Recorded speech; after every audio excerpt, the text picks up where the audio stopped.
In its analysis of trading activity by all Morneau-Chappelle insiders, Global News has found that the minister's father is the only insider to have significant activity in the days before the finance minister's tax announcement, end quote.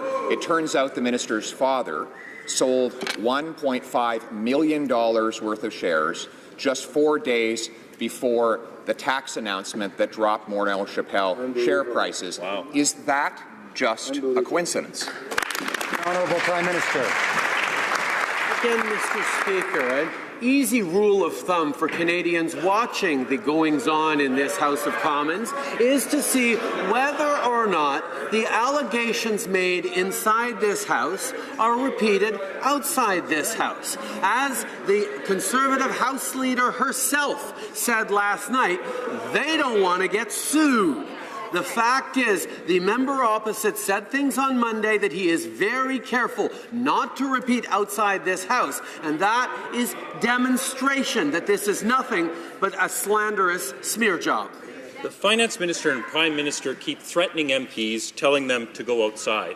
Well, outside of this House, they've been given every advantage. They have family fortunes. I don't have a family fortune. They have teams of high-priced Bay Street lawyers. I don't have a fancy lawyer, but what I do have is a seat in the House of Commons, and whether they like it or not, in here we are equals, and I have the right to ask them questions no matter how much more money they have than I do. So why don't they stop threatening members of Parliament and just answer the question? Mr. Speaker, there are no secrets here. What has clearly been the case is that I have reported all of my assets. The sale of my shares, which I made when I came into office, has been reported in the newspapers. I presume the members of the opposition can read. So what we are talking about, Mr. Speaker, is the fact that I moved forward to sell some shares. And what we did, Mr. Speaker, is we then moved forward to make sure that we were following every one of the rules of the Ethics Commissioner. I will continue to work with her. I am disappointed that this House has gotten to this low level of discourse. He and his father have sold their shares right before the introduction of those measures. Again, simple question. Is that simply a coincidence? Minister of Finance. Mr. Speaker, simple answer, one that perhaps a member from Carleton won't understand.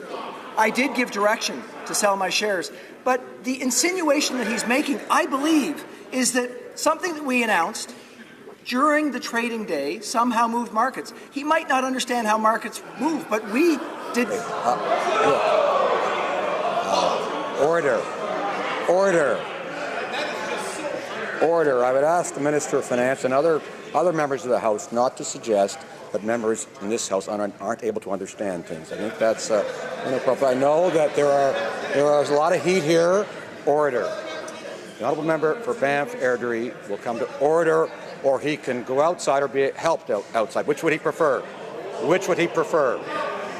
I ask the Sergeant-at-Arms to remove Mr. Richards.